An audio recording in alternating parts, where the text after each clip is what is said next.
ए, ए, भाई भाई हाँ। सुनना सुनना कौन है अर्जेंट अर्जेंट कौन है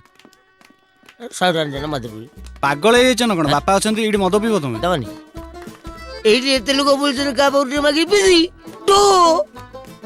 ପାଗଳ କୋଠି ଆଜ୍ଞା ନମସ୍କାର ନମସ୍କାର ଆଉ ଟିକେ 100 ଟଙ୍କା ଦେଲେ ମଦ ପିଇଥାନ୍ତି ମୁଁ ତମେ ତ ଅଲରେଡି ମଦ ପିଇ ସାରିଛ ଆଉ ପିଇବ କଣ ଚାପ କଞ୍ଜଷ୍ଟ ପଡି 100 ଟଙ୍କା ରଖିନ ପାଖରେ ଯାଅ, ରୋଗ ଯାଅ। ଦେଖାରେ ପଳେଇଛି ଯାଅ ଏଠୁ। ଆଜ୍ଞା ଟିକେ କୁଚି କୁଚି ଆରେ ଆରେ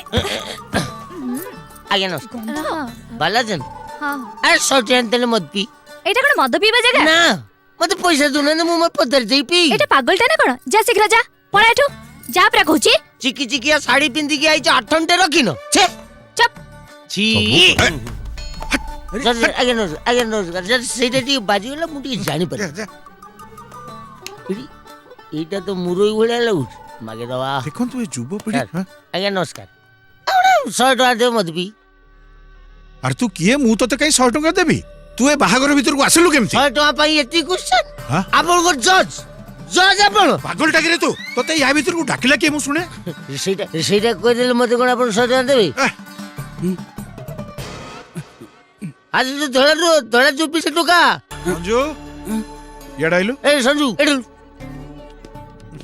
ଆଜ୍ଞା ବାପା ଡାକିଲେ ଆରେ ଇଏ କଣ କହୁଛି ସିଏ ତ ଚିହ୍ନା ଇଏ ମତେ 100 ଟଙ୍କା ମାଗୁଛି କିଏ ଇଏ କହିଦେ ଚିଞ୍ଚଇ ନେଇ କୁହ ଜାଣିନି ବାପା କିଏ ଆମ ଡିଷ୍ଟାଣ୍ଟ ରିଲେଟିଭ କି ଚମତ୍କାର ଆକ୍ଟିଂ ତମର ଆଚ୍ଛା ତମେ ମତେ ସତରେ ଓ ଭାଇ ତମେ ସତରେ ମତେ ଜାଣି କହୁନ ନା ଜାଣିକିରି କହୁନ